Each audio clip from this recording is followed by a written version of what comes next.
Rated T for Teen. A Dragon Ball game without gravity-defying duels between champions is no Dragon Ball game at all, and Fusions is no exception. In fact, this action RPG ups the ante, letting 2 teams of 5 face off for glory. In case you missed our first installment, this is our second video showing off the game's core features. Today, we're breaking down the battle system. Let's get into it. First things first, there are 3 unit types in Dragon Ball Fusions, and they function like a Super Saiyan game of rock, paper, scissors. Speed is strong against power, but power is strong against technique, which, on the other hand, is strong against speed.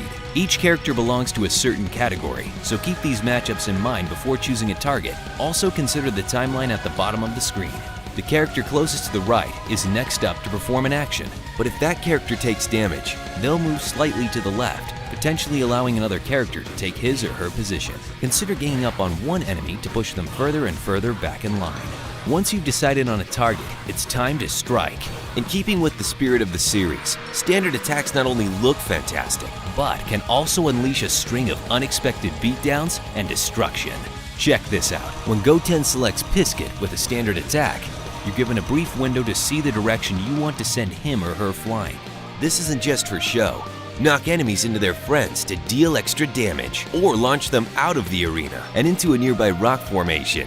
Ouch! Key attacks and special attacks follow many of the same rules when it comes to positioning and direction, but they can't be used as freely as your standard moves. Consider your key gauge when choosing to unleash Kamehamehas and Spirit Bombs. And be careful, your enemies can also set up brutal chain reactions, knocking your characters into each other or out of the ring. But you don't have to take your lumps lying down. As an enemy prepares to strike, hold the slide pad in the direction you'll think they'll attack from. Choose correctly and you'll block, significantly reducing the incoming damage.